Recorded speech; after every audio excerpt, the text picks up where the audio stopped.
And a pleasant good evening to you and yours, and welcome to the Brevard Sports Network. Alan Zlotorzynski with you here tonight. And the beauty of live, whatever it is we do here, is that sometimes you get a mix-up in communication. And we had one tonight, and I'll get to that in a minute. But welcome to Brevard Sports Network, BSN Sports Talk, and we'll tell you about all of our great sponsors like Best Private Investigations and Beachway Volleyball and Ubrazati, who I'm happy to say we have inked another deal with, so to speak, through the fall and winter sports season. So we're very, very excited about that with Best Private Investigations as well. Hope you enjoyed the interview tonight with Cedric Hawkins and Blake Boda. I had an absolutely great time with those guys in studio yesterday. Tonight was supposed to be a reunion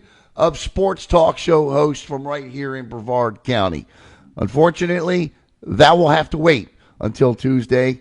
Mr. Anthony Knockreiner and myself had a slight mix-up tonight in communication as to whether he would do it here or via uplink or whatever. I thought he was coming to the studio. He thought he was doing it via video uplink. Doesn't matter. Anthony will be here Tuesday, and as a punishment, we may even make him come back on Thursday as well. But have no fear. Have no fear, because the future of sports broadcasting and sports talk is here. And you all know this young man. He is going to be an incoming rising sophomore at Satellite High School this year. Ladies and gentlemen, please welcome to the show my man, Jackson Robb. What's up, buddy? You are the man. Yeah. You're solo tonight, man. Yeah, sorry to say you're stuck with me and me only. So. You know what, buddy? I got to tell you, I always stuck with you anytime when it comes to sports talk. All right, let's just get that out of the way right now. No, we got a lot to talk about tonight. A lot of local sports as well. I think the one thing we may do is we'll talk about the Jags and the Dolphins tonight. Mm-hmm. But I think we'll save the Bucks for when Anthony Knockreiner gets here, because I know Knock is somewhat of a Bucks fan. I'm kidding, of course. Somewhat of a Bucks fan. But, yeah, I know he's going to want to weigh in on the Tampa Bay Buccaneers. So we'll kind of break down the Dolphins and Jaguars offseason a little bit and put their schedules up. And we're going to start getting into that, the NFL offseason and who did what. And obviously we'll start right here in the great Sunshine State of Florida. Lots of local sports news, though, to get to, as there always is. And, of course, Little League, Palm Bay West Senior Little League, lots of district champions. In District 2, you had West Melbourne as well. This is since the last show. Vieira Suntree Little League Softball wins the 8, 9, 10. So congratulations to them. Port St. John, 9, 10, 11 Little League. District 22 now we're into. Merritt Island, 8, 9, 10 Softball. District 22 champions. And, of course, congratulations to all the Little Leaguers out there. They're going to go on to represent either District 2 or District 22 in the sectionals. And a lot of those sectionals, quite honestly, are underway. And I tell you what, I'm gonna replay that because it does my heart some good to see how diverse. If you look across the county now, you know, Vieira dominated in a lot of the softball. But, again, you know, there's the Palm Bay West Senior League. So you got Palm Bay. You got West Melbourne. You got Port St. John, Merritt Island, Vieira, all winning district championships. So Brevard County will be well represented at sectionals. And even more exciting for guys like myself, Jackson, and Caleb is the fact that high school softball and baseball is a very, very bright future. Now, I know numbers are down when it comes to softball, but it is impressive to see that many different leagues doing as well as they are doing. So, again, congratulations to all, and we, of course, will keep you updated. Did you ever play any Little League Baseball or anything like that? Or were you just going to broadcasting camps? For those that don't know, you've attended broadcasting camps, haven't you? Yes, I have. Tell us which ones you've attended. I went to a play-by-play sports broadcasting camp down in South Florida in 2019. But yeah, before that, I did play some t-ball and Little League baseball when I was a lot younger. I think I've played about every sport at Little League level. Yeah, no doubt. And I tell you, you knew right from the beginning. So for those of you that think you'll be just, Jackson just called up one day and said, "Hey, I want to try sports broadcasting. Can you guys give me a chance?" No, it wasn't like that at all, right? I mean, you kind of had a grip on this thing. You even got some experience in, I guess, esports broadcasting, because that's really kind of how you got your start with doing that a little bit. Tell us about that a little bit. Yeah, I remember during the pandemic and everything, I had a website I was on just called Sportscaster, and I was, just sitting in my room. I was broadcasting. Well, at that point, everything was virtual, so like virtual, NASCAR races. There was virtual, or I was just recapping NFL season, so kind of on the online scene, and then also a little bit in real life. I was over at the Satellite Beach, now Scorpions, Little League team, where I did the PA announcing there. So I had a little bit of experience for sure. Yeah, no doubt. And I remember the first time I met with you, it was a lot of fun because you just blew me away with everything that you were able to do. And you're actually coming up on your 1-year anniversary, and we're going to try to put together a crew for you. And this year, really, Satellite Scorpions are where your heart is, and so I think it's only appropriate that satellite football be the thing that you bring the county this year. So always great to do anything with you, Jackson. Other local sports news this week, and this actually happened yesterday. Florida Tech announces that the school cut 5 more varsity sports programs: men's rowing, cross country, distance track, and golf. And on the women's side of the equation, women's rowing, cross country, distance track as well. Now, they don't consider distance track and cross country 2 separate sports, or that would be 7 sports. But depending upon how you look at this, and there have been several, reading the comments on Facebook, I don't think it's ever any good to cut sports at all. Especially, okay, let me backtrack a little bit. If these were the only and look, rowing is, former athletic director Bill Juergens, that's his pride. That was his pride and joy. Bill Juergens was, if you know Bill Juergens, Bill Juergens and rowing go hand in hand. If these were the only sports that the university had cut, okay, the university, and they're good. By the way, let me just preface this by saying that the funds from these sports are being allocated to the 11 remaining sports, which are men's baseball, basketball, soccer, swimming, and lacrosse. And the women's sports will be softball, basketball, soccer, swimming, lacrosse, and thank goodness they're keeping volleyball.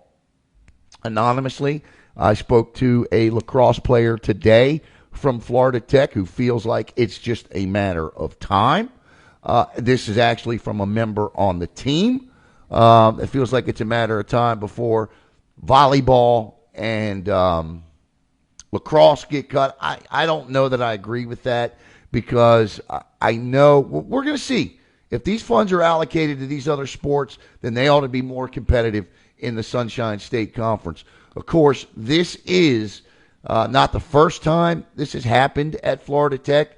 It started back in 2019 when the school announced the discontinuation of men's tennis, women's tennis, and women's golf. And I thought the greatest sports story in college sports in 2019 was, Jackson, in February of 2019, Florida Tech announced they were cutting the women's golf program. Instead of folding up shop and saying, you know what, let's concentrate and focus on getting somewhere else next year, all they did was go out and win an NCAA D2 national championship. And then, of course, during the heart of the pandemic, they cut the Florida Tech Panther football program, which played for 7 seasons in the D2 Golf South Conference, which is considered the SEC of Division II football. So I don't know. The jury's still out. We'll see. Will basketball, soccer, swimming, lacrosse, and I know there's going to be a new men's lacrosse coach, a new men's baseball coach. So I know that changes are abound at Florida Tech. And we are going to make a commitment this fall to actually cover a little bit more when it comes to Eastern Florida State College and Florida Tech. Now, I know Doug Butler. I asked Doug Butler for his comment today because Doug Butler is the new cross-country coach at Eastern Florida State College. And Doug Butler was not happy with the fact that Florida Tech cut cross-country. But I think it does open up an opportunity for those scholarship athletes if they want to move over to Eastern Florida State College. I don't know how it would work, but it will. This decision to cut these 5 sports affects 40 student athletes, 31 men, 9 women. And, I don't know. I mean, the jury's out on these sports. I know the community was not happy with the other cuts. These 5 sports will be made available in club sports now. But, Jackson, I don't know if you have an opinion on this either way, but to me, I don't know. We'll see. Yeah, I mean, it's hard to see any sports get cut, but, I like the effort that they're giving. They keep them as clubs. It's not just to, to cut costs. They're allocating the fund. They have good intentions. It's just sad to see the sports go, nevertheless. Yeah, no doubt. No doubt. The athletes that it does affect, the school has announced that they will honor the scholarships through the end of their graduate program. So, that's the same thing they did with the other cuts that they made. So, I don't know. We'll see. The jury's out. I guess we're going to have to wait a couple of years to see these funds get allocated to these other sports and see what impacts it has. There's a comment from I'll read a comment from Sean Irvin, and Sean Irvin put a comment on the page today and says, honestly, as a Tech alumni 2 times and a former Tech rower, he says it's the right move. They should have cut swimming over crew, in his opinion. Trimming away sports that are underperforming and have little impact at a national level is smart in order to reallocate the funds and facilities to build a remainder into D2 recognized and desired programs. Absolutely well said. Well said. But again, we have to wait to see the improvements in the other programs before we can come back and say this was a success or we were just fooled. Mm-hmm. So, I mean, that's the truth, and sometimes we have to do that here. Other big sports news this week in the county, the biggest local sports story undoubtedly is this. Hurley Brown is back in Brevard County, and welcome home, Coach Hurley Brown. Coach Hurley Brown was named the new head football coach for the Holy Trinity Tigers. Now, excuse me, again, throughout the community, mixed reaction in terms of, I understand the mixed reaction about this. I do. I believe that there are those at Merritt Island that may feel a little slighted because Hurley left after taking that program to a 5A state championship game. He goes to Prairie View A&M with Bubba McDowell, his former teammate, good friend of his. He is a defensive coordinator, defensive backs coach, and returns home now and is coaching Holy Trinity. Obviously, he couldn't come back and take the Merritt Island job because that is Tyler Murray's now. But I will say that I think this is a good hire for Holy Trinity. I like the hire. And I think that it's going to be interesting to see because I don't think, Jackson, that we're surprising the community here when we say there have been a lot of transfers out of Holy Trinity to other schools. Another one was made this week as well when Day Farmer announced that he was going to be transferring from Holy Trinity to Cocoa. So Hurley Brown certainly has his work cut out for him at Holy, but Holy Trinity recognizes that. I've talked to some people within the program. I've talked to some parents, and they understand that this is going to take a little bit of time to build this program.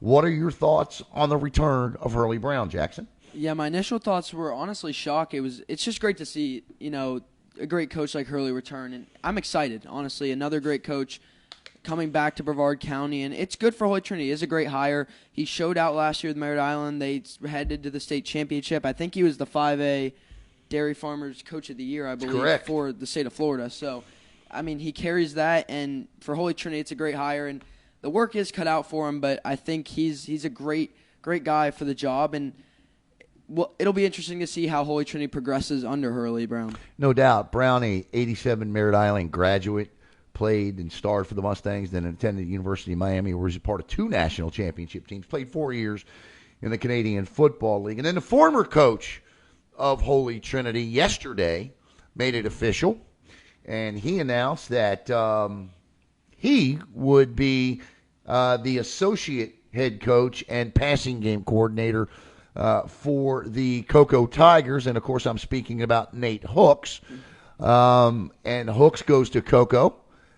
And that's a terrific coup for the Cocoa Tigers. Say that 10 times, coup for the Cocoa Tigers, to get Nate Hooks. But Nate Hooks graduated from Cocoa. As, you know, he put in his post, he's coming home. I think it works out all around for everybody involved. And, I like the hire. Yeah, I do too. I think it's always cool to see those like coming home kind of reunitions, especially for Nate Hooks going back to Cocoa. And I think for that coaching staff, an already very deep and talented one, adding Nate Hooks is just great for that Cocoa team, which has a bright future, I believe. Yeah, no doubt. Of course, we had Cedric Hawkins and Blake Boda on yesterday, and Boda is another transfer from Seabreeze, and Cocoa's got a lot of transfers in, a couple from Rockledge this year. So it's going to be very, very interesting. I do want to announce, too, that I spoke to Shane Staples earlier. And Coach Staples has hired Greg Underwood to coach the defensive backs at Vieira. So that's a big get for Vieira because, and I'll put a post up on this tomorrow morning. So congratulations to Greg Underwood, who was running the off-season workout programs at Satellite. Of course, they have hired Brian Helton.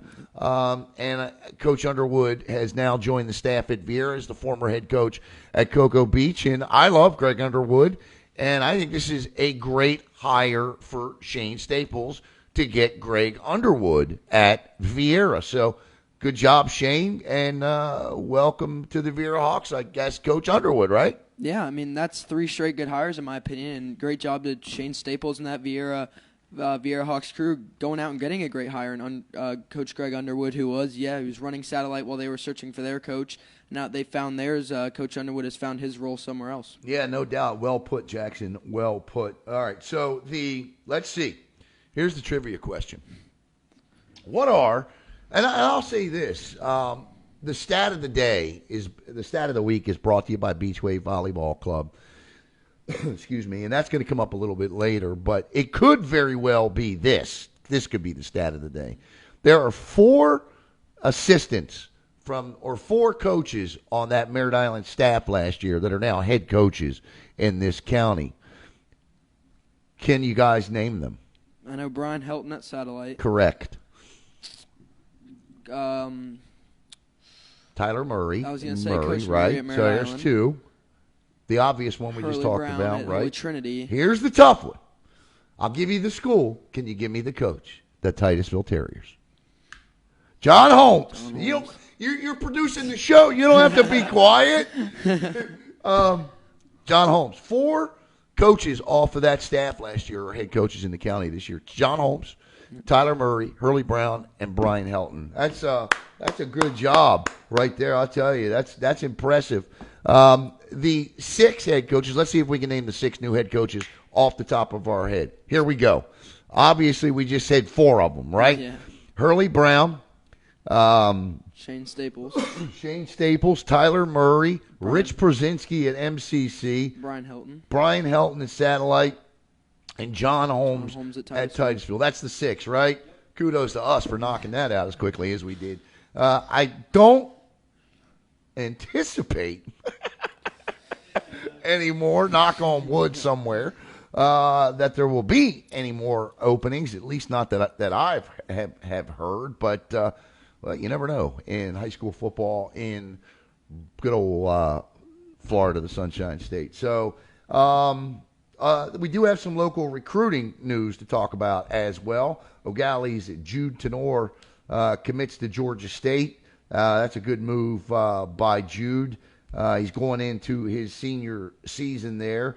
And also Elijah Nidus. Now, I know that I had the graphic for Elijah. I don't know what happened to it, but Elijah Nidus is going to Park University. He was originally committed to go to Eastern Florida State, sat down, had a conversation with Jeremy Schulman, the head coach at Eastern Florida State, and he is now going to go and attend Park University. That's about 10 miles, 11 miles north of downtown Kansas City. So, Elijah, congratulations. And Jude Tenor is going to Georgia State up in Atlanta. So, two very good schools, two very outstanding student athletes. So, very excited for them.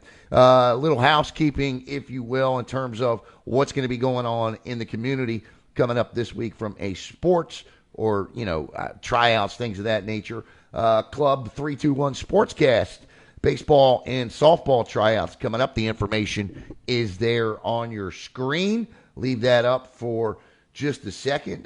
Tracy Rayum, and of course, they all do a terrific job. They have really grown the club sports aspect of what it is that they do there. And there's a $15 fee per player to try out. And the information is in the post that we put up a little bit earlier today. Now, I'm a little lost on this one, but Saturday morning from 10 a.m. to 1 p.m. at Vieira Regional Park, Jackson, Jawan Taylor is back for another camp, and he's doing it, God bless him, in honor and loving memory of his father, Reverend Robert F. Taylor Jr. And if you go to the website, it tells you it's sold out. I've reached out to his PR people with not one, not two, but 3 emails. I've not heard back from them because I wanted to get Jawan on. We did a fantastic interview with Jawan last year, and I wanted to get him on again, but I haven't heard back from his PR people. And I'm trying to do the right thing. I mean, I have Jawan's number, but you always want to go through the PR people because that's the respect in the chain of command when it comes to reaching these, professional athletes, even if you know them. So if anybody's watching from Jawan Taylor's camp, we've reached out. People want to attend, but it says sold out. I didn't get the email until 1 o'clock yesterday. So I put the post up, and the first comment was that the event was sold out. And I double-checked it, and it said it was. But a lot of times what can happen is it can reach its limit on the internet, but if last year people showed up, and Jawan is just unbelievable. He just gives back to his community. He's just a great man, and I can't imagine that they would turn anybody away there. So the Jawan Taylor camp is coming up, and of course, Beach Wave Volleyball Club. There's the information there. My good friend, club director, and O'Galley Commodore head volleyball coach Michelle Rycroft has a camp coming up. That's that right there. The information is on the screen. Her first camp sold out. And I tell you what, I'm going to see Michelle tomorrow and find out how this camp is doing. But all of the information is there. And if you want more information about what's going on at Beach Wave Volleyball, log on to beachwavevolleyball.club. It's a wild email or a wild website address. beachwavevolleyball.club. So, all right, here's what we're going to do, Jackson. We'll start with college. We're going to step aside because I need to take a drink of water. We're going to come back and we're going to talk about this new ACC deal that they got going on because I think it's pretty cool. I'll get your take on it. But you are watching BSN Sports Talk here. Alan Zlotorzynski. That man sitting there on your left is Jackson Robb, and we'll be back in just a minute right here on BSN Sports Talk. Hello, Space Coast. Alan Zlotorzynski for the Brevard Sports Network. I just wanted to take this opportunity to thank all of you for your support of BSN and allowing us to cover your student athletes and come into your home each and every night. Give us a follow on Facebook at Brevard Sports Network, and here's to many more years of top-notch sports coverage right here in Brevard County. Thanks again. I'm Marcus May, and you're watching Brevard Sports Network. My man. Hi, this is Michelle Rycroft with Beach Wave Volleyball Club, and you're watching Brevard Sports Network. All righty, welcome back here to BSN Sports Talk. And big news in college football today. The Atlantic Coast Conference announced today a new football scheduling model that will go into effect, Jackson, beginning this season. The new model is based on the 3-5-5 structure, whereby each team will play 3 primary opponents annually, meaning this is the NFL schedule at a college model level. And the NFL does it perfectly. It's one of the few things that league does perfectly. This is a good thing. The SEC is going to have to go to this when they add Texas and Oklahoma. There's no doubt about it. So the new model is based on a 3-5-5 structure. Let me get the graphic up on the screen here because it's easier to take a look at what I'm talking about with the graphic up. Okay, so the new model is based on a 3-5-5 structure whereby each team will play 3 primary opponents annually. So you play the same 3 teams every year, just like you would if you were in the division in the NFL. And they'll face 10 other league teams twice during the 4-year cycle. Once at home and once on the road. The schedule allows for each team to face all 13 conference opponents home and away at least once during the 4-year cycle.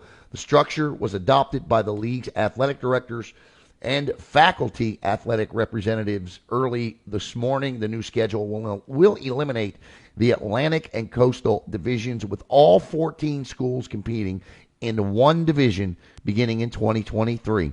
The top teams the top 2 teams, I should say, based on conference winning percentage will compete in the Subway ACC football championship game on the first Sunday in December at your second home, Jackson, Bank of America Stadium in Charlotte, North Carolina.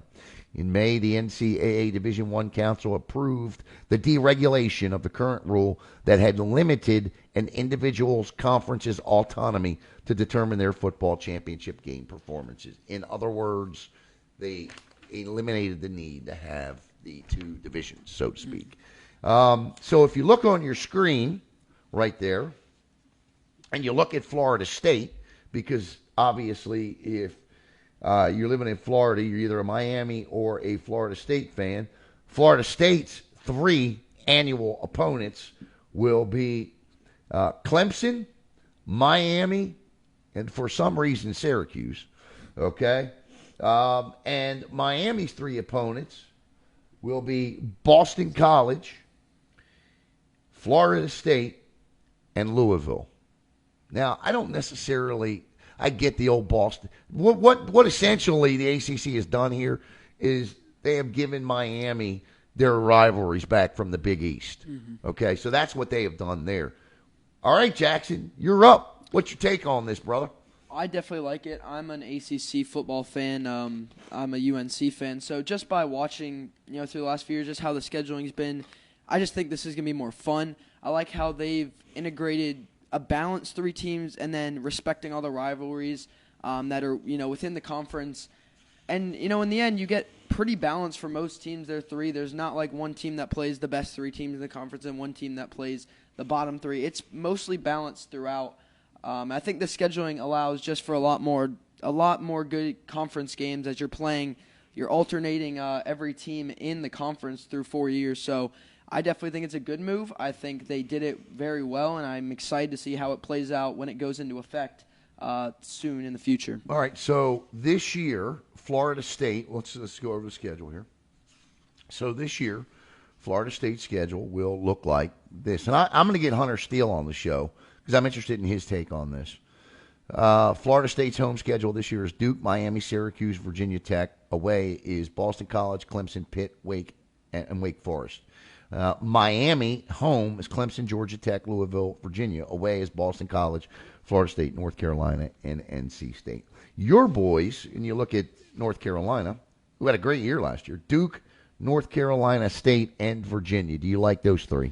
I think they did it right. Those tend to be our 3 biggest rivals. Duke, we have the Victory Bell. NC State's tended to be our biggest rival lately, and then Virginia is one of the longest standing rivalries in college football. So I think they did that right. I think that's also pretty balanced. They have teams that have been strong of late and weaker. And, so overall I think those 3 teams were the right choices. The only other one I could think that they would plug in there would be Wake Forest.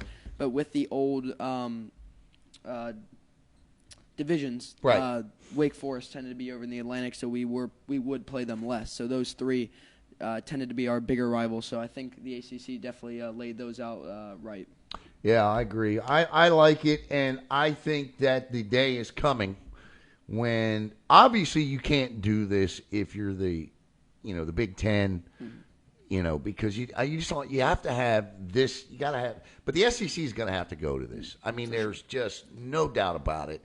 The SEC is going to have to go to, and I find it interesting because Caleb, you're a big Florida fan. Who would Florida's 3 annual opponents be each year out of the SEC? Who would they be?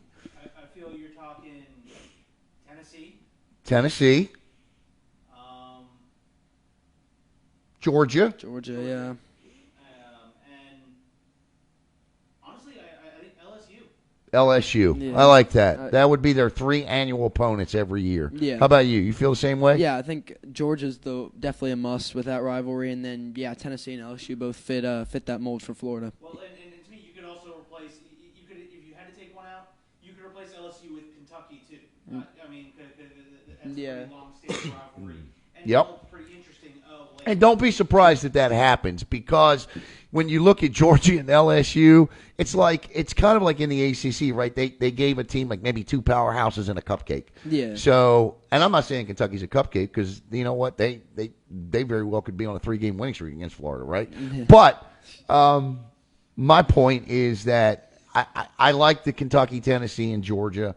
I don't know if that'll make Gator fans happy. I think the LSU,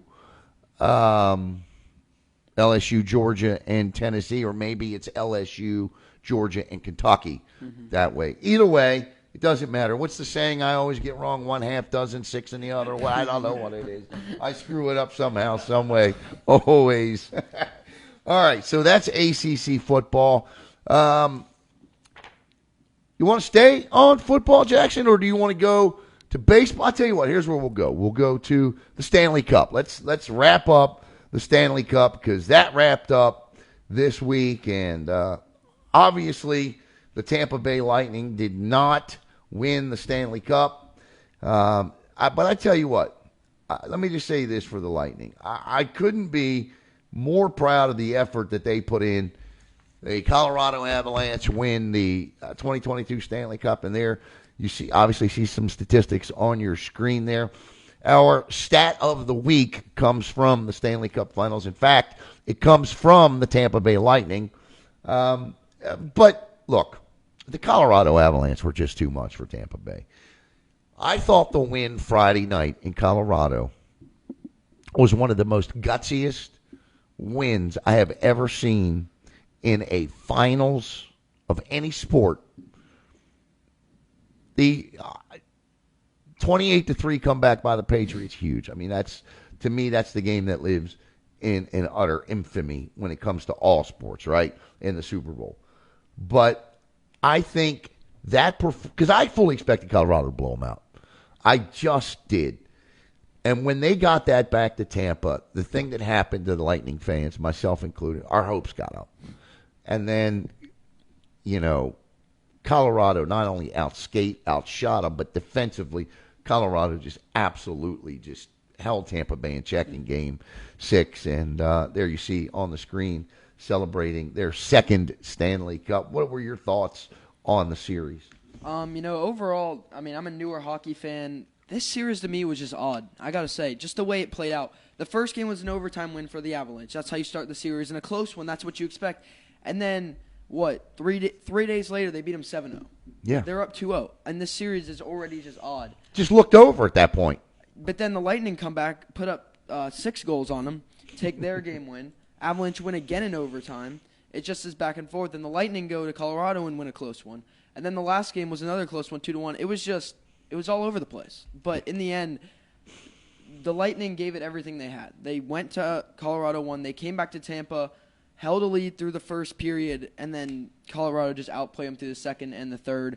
The third period was kind of like a grudge match. Neither of them could edge ahead, and that's where just Colorado played keep away with the lead for the rest of that one. So I think the Lightning gave it everything they had trailing 3-1 at one point, and it was definitely a valiant effort for this Tampa Bay dynasty that I don't think is over quite yet.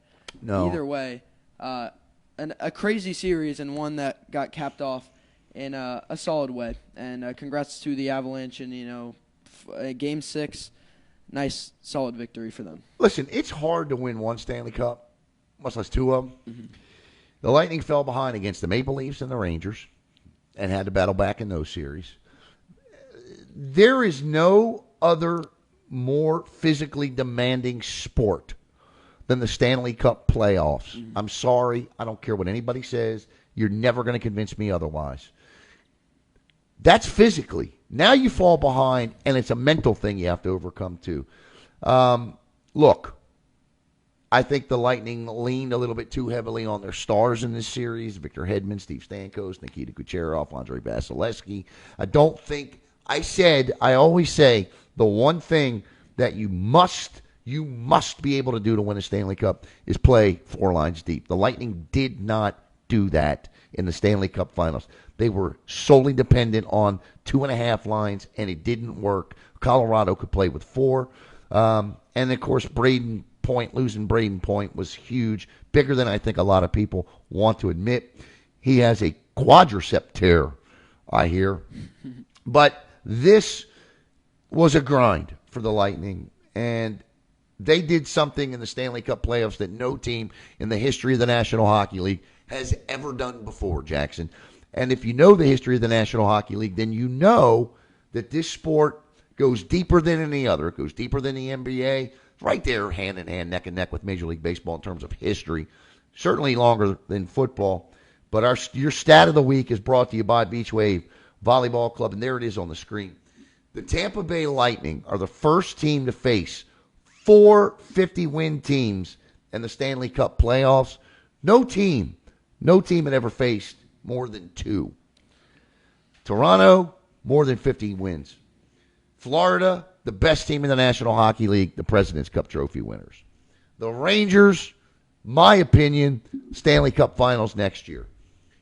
And, of course, the Colorado Avalanche, the best team in the West. So that's tough to get through 4 50-win teams. And, again, the first team in the history of the National Hockey League to ever do it.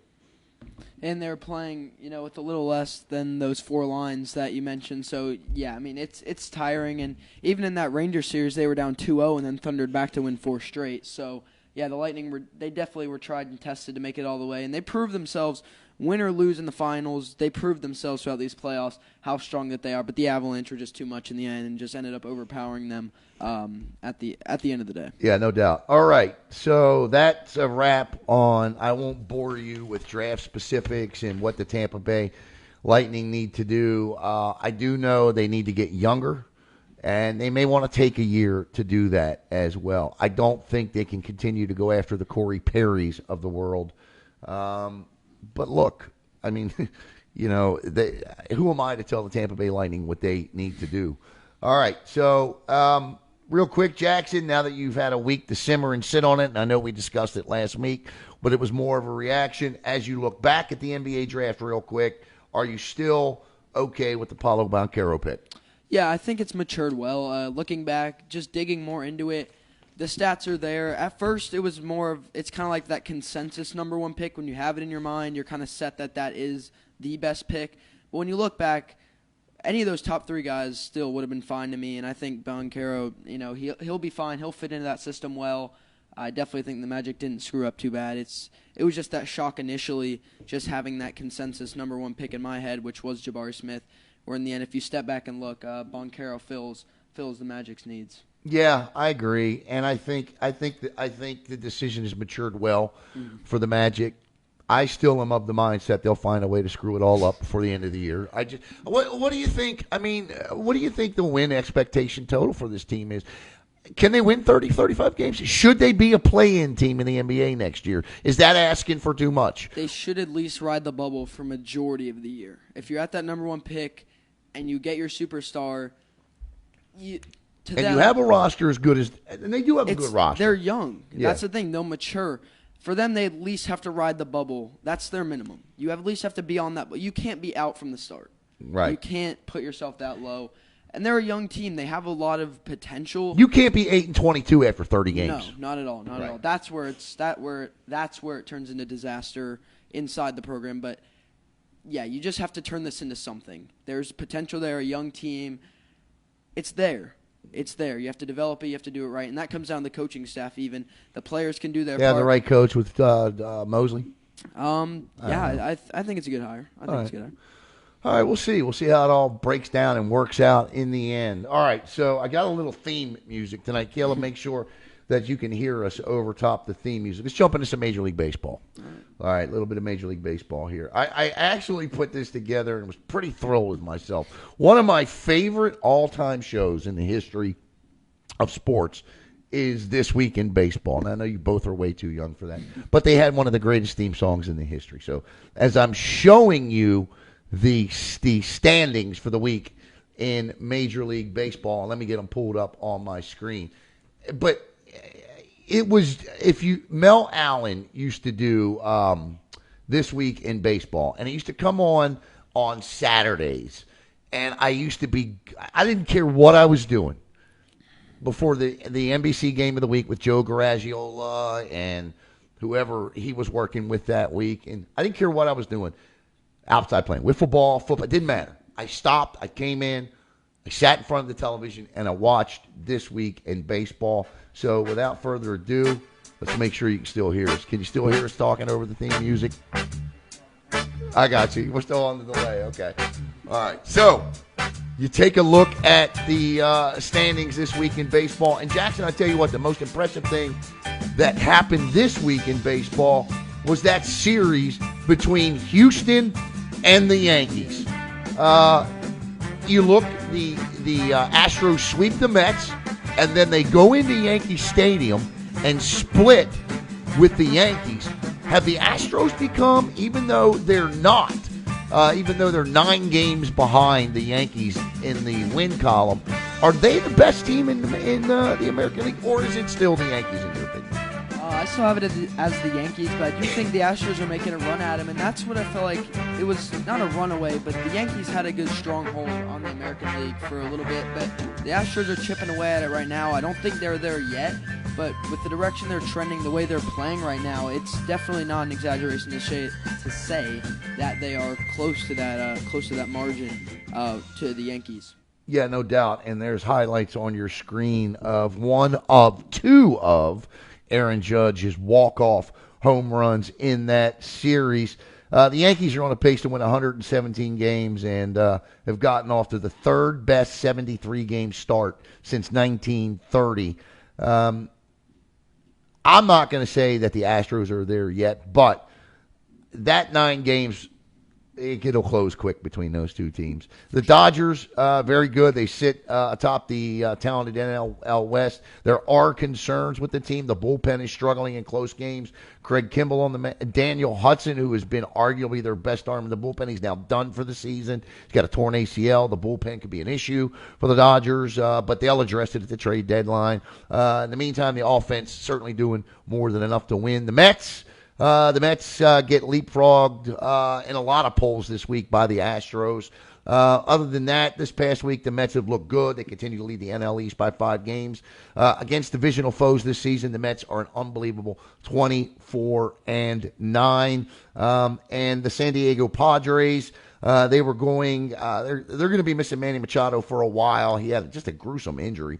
And after some unexpected good news, it turns out the injury wasn't as bad as it appears, but Machado still will be out for about another 10 days, 2 weeks. But the Red Sox, I know Nicole Poudrier would be happy to hear about that. The Red Sox should be back in everybody's top 10. They've won 7 straight games coming into the week, and they're 19-4 in the month of July. And I just want to give my Orioles a big shout-out because I can't remember the last time the Orioles had 35 wins. They're only 7 games under 500. Wow. Wow. How about that? But that's basically what's going on. Big thing coming up over the next week and a half is going to be the All-Star selections, the Home Run Derby, all of that's coming out. What are your thoughts on baseball here as we recap the week? Yeah, I think a lot of what you said is spot on, and yeah, the Orioles doing well for sure, and I am excited. For me, it's like what we said last time, is around All-Star time, towards near the All-Star breaks when I start really getting into it, back into baseball. So I'm excited. It's getting that time for me, and yeah, I think a lot of teams. I gotta give it out to the Braves. They're getting close. They're edging closer to the Mets in that NL East. The defending. I had them at 5 last week. You did, and I look back at that now. It was a good pick. Is now. They're sitting 3 games behind the Mets. Only the Mets are rolling good. The Braves are in their shadow, but they're warming up to them. So the Braves still running strong there, right in second. So look out for them. I mean, the reigning World Series champs. All things considered, good parity in baseball. You know, the hottest teams in the NL or the AL East, the Yankees and the Red Sox 7-3 in their last 10. The Astros 7-3 in their last 10. The Mariners 7-3 in their last 10. In a fight. And yeah, we're going to talk about that here in just a second. I forgot to download the highlight. The Braves 7-3 in their last 10. The Brewers are 7-3 in their last 10. And the best anybody can do in the NL West right now, 6-4 in their last 10, and that's the Dodgers. Naked Gun. That's what the fight reminded me of, because those were the same 2 teams in Naked Gun. They got in a big fight at the end when Leslie Nielsen was trying to protect the Queen. The 2 of you have absolutely no idea what I'm talking about, but that's okay. It's an older movie. What did you think of the fight, man? It was a good one. I don't know if I have a side really. The pitch goes that far out and hits a guy, he's not going to be happy. Good old fashioned bench clear, wasn't it? Yeah, they were running from everywhere, and if you guys got injured, that was an interesting one. that was unfortunate. You never want to see that. Yeah, but it's funny to me because it's like, hey, you got the Angels and the Mariners, not the 2 teams that you think are butting heads all the time. You might say Yankees, Red Sox, or something, but nope. You got the Angels and the Mariners. That's exactly. I was on Mark Moses' show yesterday, Tuesday, and he brought up the fact that it was the same. And I thought about that when I saw the highlight of Naked Gun when Leslie Nielsen was the umpire. I don't know if you've ever been, but my greatest baseball fight story is I attended an Orioles and surprise, Seattle Mariners game one year on a Sunday afternoon, and then that night, actually, my significant other at the time had tickets to take her to see Neil Diamond in concert. And earlier that day, Mike Mussina, being Bill Hasselman of the Seattle Mariners, and one of the ugliest and biggest Major League Baseball fights I have ever seen erupted. Baltimore City Police had to come on the field to break it up. Randy Myers from the Orioles was just out of control. And the story that came out of that was, as Cal Ripken came in to break up the pile, he got his ankle caught underneath and twisted it. And as the story goes, the Orioles had an off day on Monday. But had they had to play, Ripken would have missed, and that would have broken the streak. He never would have made 21-31 had the Orioles not had an off day because of a major league fight. Of course, the Orioles and the Yankees were involved in an ugly, ugly affair. Armando Benitez one time beaned, I think it was Tino Martinez, and Darryl Strawberry. The New York City Police had to get involved in this. So there's been some Donniebrooks, and this one was certainly one of those. So absolutely, man.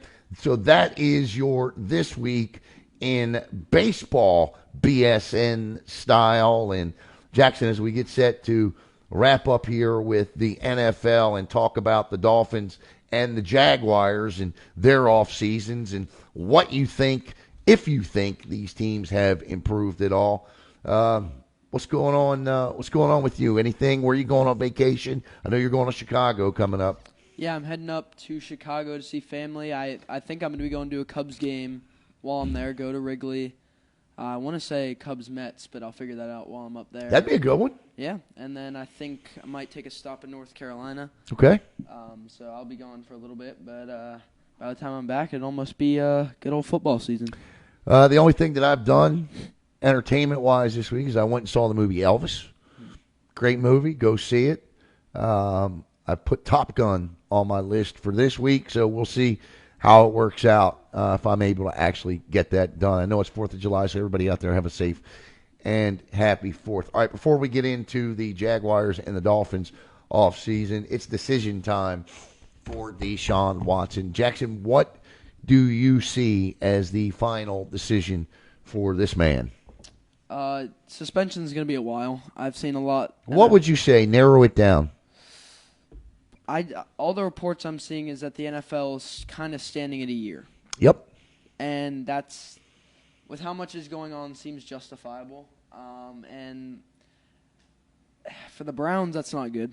Especially especially with their situation with Baker. As a Panthers fan, I remember we were in the heat of that trade. I remember how mad I was when we lost him. Now I'm like, you guys can have him. I'll take whatever. But yeah, I mean, I think it'll probably stand around a year. Which, yeah, it's get to know the name Jacoby Brissett. Yep. Pretty good. It won't be Baker Mayfield, I guarantee. Yeah, Baker Mayfield is not. And the irony of this, because this is Deshaun Watson 2 years ago for the Houston Texans, who absolutely refused to suit up. Now, I happen to agree with Baker Mayfield on this one. I mean, I just do. Yeah. I don't like Baker Mayfield, but I agree with his decision. He's not gonna do the Browns any favors. No. Why should he? No. But I think you're right. I think it's a year. I actually think it's a year and a half, and here's why. Because I think it gets appealed by the NFL Players Association, and I think the NFL is going to factor in for that. So I think he gets a year and a half, and I think the NFL Players Association appeals it, and I think it goes down to a year, like you. Also, I think it's interesting to note that there are some in the legal circles that believe if the NFL truly, truly does this right, and I heard this on a sports talk show, that if they truly do this right, every woman that has filed a sexual harassment complaint against Deshaun Watson should be a season. Because Ben Roethlisberger picked up 8 games for one woman that he was accused of sexual assault. Ended up being 6, I think. 6 games. But some legal departments are saying if the NFL truly does this right, then every woman that had, and the NFL, I think, has called in 4 women to testify on this. Mm-hmm. So if you take half of the women that have filed a sexual complaint against him, he's looking at like 100 games, which is 5 years. And NFL is one of those sports. That's his career. Yeah, that's his career. So. All right, my man. We said we were going to leave the Buccaneers out tonight because of Anthony Knockreiner. Who do you want to start with, the Dolphins or the Jags? Let's get off with the Jags. All right, so we'll start it off with the Jags. I'm going to put their schedule up on the screen. I don't like Jacksonville's offseason. I'll let you. You tell me. I don't like their offseason at all. But you start off. You go ahead. The theme is one word: overpaying. Yes, I definitely think they messed up there, but the players they added weren't terrible. I mean, you go out and get a receiver replacement for DJ Chark, which they did lose, which wasn't great. You get Christian Kirk, but then you pay him top figure numbers.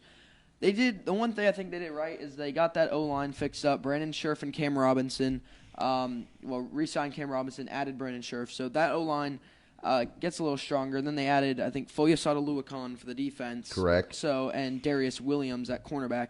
So they had they went out and got a lot of role players, but they paid them like they were stars. And that's where it's not good. Where I thought they fell was the draft. I think I really don't. The Trayvon Walker pick was not good to me. And then the rest of them just and they had Devin Lloyd late in the first round wasn't anything stellar. And then I guess added more to the offensive line with Luke Fortner and linebacker Chad Muma. But for the Jags, it's just that overpaying. I think getting those structure players was a good move. But overall, that overpaying killed it. And then the draft, they really just messed it up. And I think their best thing this offseason was hiring Doug Peterson. I agree. I was going to say the very same thing. You stole the words out of my mouth. And I'm also going to, you know what? There's a reason you and I click so well doing these things because that's the theme, overpaying. And I don't think you need to look any further than their offensive line. And here's what I'm talking about. Left tackle Cam Robinson is coming off a career-best 67.4 Pro Football Focus grade. And that's the metric everybody uses today. It's Pro Football Focus, right? That's 31st among 39 qualifying left tackles. And that was enough for Jacksonville to give him a 3-year extension worth over $50 million. So according to Pro Football Focus, he's the 31st best tackle in the league out of 39, right? And as this quote says, that speaks to where the Jags' offensive line is at the moment. Mm-hmm. You mentioned Brandon Scherf was a quality free agent addition. But that is not a very good offensive line. And I just showed Trevor Lawrence's highlights on the screen from last year. With Doug Peterson there, with Trevor Lawrence's athletic ability, does he take a step up, and can he help this team win 8 games this year? They'll move forward for sure, but they're still far, far away from the playoffs or really that conversation, in my opinion. I think they'll get out of the cellar of the AFC South. I think they'll jump the Texans, but for now they're lacking a star, and I mean someone that is going to be maybe Pro Bowl in and out. I mean, Trevor Lawrence is probably the closest to that, and he didn't have the best rookie season, but that's, no thanks to the rest of his supporting cast. So, yeah, the Jags are just missing a true centerpiece, and for now, a decent supporting cast kind of reminds me of the Magic we were talking about earlier. They have pieces. It just has to come together and make the full puzzle, which I don't think I think they're missing a little bit. Trevor Lawrence, James Robinson, Travis Etienne, Christian Kirk, Zay Jones, Marvin Jones Jr., Evan Engram, your skill position players from quarterback to wide receiver, tight end. Then your offensive line is Cam Robinson, Ben Barch, Brandon Scherf, Tyler Shatley, and Jawan Taylor over on the right side. Defensively, we'll see. But I think the big X factor for them is going to be Andre Sisco. He didn't get his first start last season until week 16, but he had some good showings in those final 3 games. And I think they get him. He's got good range, good playmaking ability. It's going to be interesting to have him back there for a full year. I think he makes their defense better, but I still don't think they can win any more than 5 games. All right, go ahead. I'll let you start on the Dolphins too. Go ahead. I definitely thought the Dolphins did better. Obviously, there's the elephant in the room, Tyreek Hill. Right. That, I think. But, at first it was like, wow, the contract was massive. But then you had a bunch of other contracts for wide receivers. So I don't think they really overpaid. It seemed like everyone was paying wide receivers record numbers. So that wasn't really an issue. Not the Ravens. Go ahead. True. But, Tyreek's definitely a good signing because he replaces Devontae Parker. They lose Devontae Parker, bring in Tyreek. But just the speed they have. Is there a better wide receiver duo in the NFL right now, better than Tyreek Hill and Jalen Waddle? The only one I could think of would be Devontae Adams and Hunter Renfrow. Agreed. In Vegas. Agreed. Or Adam Thielen and Justin Jefferson. Top 3 for sure. Yeah, no doubt. Cedric Wilson. Speed. They get Cedric Wilson in free agency. What do you like about those moves? You like that move? Yeah, Cedric Wilson, another good. Just bolstering the wide receiver core. You lose one again, Devontae Parker, who's been a veteran for them, and you get some replacing pieces. And yeah, I definitely like that one. They also added Sony Michel to that backfield to help out there, and then some O-line, Connor Williams, and another good hire that's kind of gone quiet, Teron Armstead. That was a really good offensive line hire, in my opinion, from the Saints. So I definitely think the Dolphins, adding good receivers, running backs, but then it's all on Tua Tagovailoa. The offensive line's got to get better. Mm-hmm. Do you think Tua Tagovailoa has the year everybody wants him to have, or can he have the year everybody? Can he get the ball down the field? What is your thoughts on Tua Tagovailoa? I think he can do it, not this year. I think you're going to have to give him. If he doesn't do it this year, he's not going to do it in Miami. Yeah, that's a good point. That's a good point for sure. This is it for him in Miami. If he doesn't get this done in Miami this year, he's not a Miami Dolphin next year. Then I don't know if it'll be in Miami. I think he has the potential. It's just right here and now, it's hard to say for sure. Yes. Here's the big trivia question. No peeking. Who's the Dolphins' head coach? Mike McDaniel. My man. Mike McDaniel, former longtime assistant to Mike and Kyle Shanahan. I like the addition of Mike McDaniel. I do. To me, the Dolphins certainly have the talent on the offensive line. Robert Hunt, Liam Eichenberg, Austin Jackson, all drafted with top 40 picks in the past 3 off seasons. So they have the talent, supposedly, to protect Tagovailoa. Right tackle's a big concern from them, but we'll see. But the X factor with this team is and will remain Tua Tagovailoa. Is this a playoff team again? Definitely bubble. I do think they squeak in. I think they can pick up. I think they can take advantage of their division. I think they can get wins against the Jets, nab 1 or maybe 2 against the Patriots. The Bills are going to be a stickler at the top, but I definitely think they have what it takes to get there. But I've seen teams fall short of it that have had these pieces in place. So I see the Dolphins sneaking into the playoffs, but there are scenarios that they don't. You look at Miami last year, and coming down the stretch here. Let me pull up last season, 2021 season here for them. Well, actually, they didn't go to the playoffs last year. The slow start killed them. Yeah. 1, 2, 3, 4, 5, 6. They're 1-7 to start the season, but that middle stretch, then that loss to the Titans, that 34-3 loss to the Titans, and they rebound to beat the Patriots 33-24. But I don't know. I don't. Obviously, it all depends. To me, the AFC is too tough. I don't think the Dolphins are a playoff team this year. I would have to sit back and look at it. That's what I'm saying. It'll be definitely close. I like their defense. Their defense doesn't always get talked about either. Yeah, no, you're right. Their defense is strong, and that's where it does come on. The offense to really execute. I have to sit back and look at the AFC because the AFC is definitely stronger and a lot deeper. It's just if it all in a realist or in a world where for them everything comes together, Tua develops right, they can do it. It's just, is it going to be right in the first year with Tyreek? And it's hard to just guarantee a playoff, but it'll be close. I like the fact that McDaniel retains Josh Boyer as the defensive coordinator because I think the defense certainly did some things last year. But, I don't know. We'll see. Again, you look at that schedule last year coming down the stretch. They give up 34 to Tennessee in that game and 24 to New England to close out the year. But, I don't know. We'll see. But I just think the AFC is too good. And Tua Tagovailoa is going to have to be exceptional. It's Tagovailoa, Chase Edmonds, Alec Ingold, Tyreek Hill, Jalen Waddle, Cedric Wilson, Mike Gesicki. I love Gesicki. That's your skill position players. Armstead, Eichenberg, Williams, Hunt, and Jackson up front. I don't know if that's enough to be maybe 17 games. I don't know. But Tagovailoa's really got to take a step up. Yeah. I still think they're a 9-8 team, and 9-8 or 10-7, and I don't think that's going to be good enough in the AFC this year. All right, my friend. Final thoughts. Oh man, it was fun. It was a lot covered, a lot of fun. We definitely did, and we'll get Knock on Tuesday. And Jackson, I want to thank you, of course, and I want to thank all of our sponsors, of course. Best Private Investigations, Beach Wave Volleyball Club, of course, Ubrzati, and where's the big Z? There it is, Ubrzati. And if you need to find us on social media, it's pretty easy.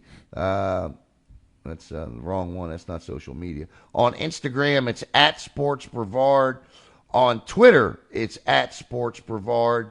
And if you're looking for me on Twitter, I am @ZlotSports. You got a Twitter account yet, Jackson?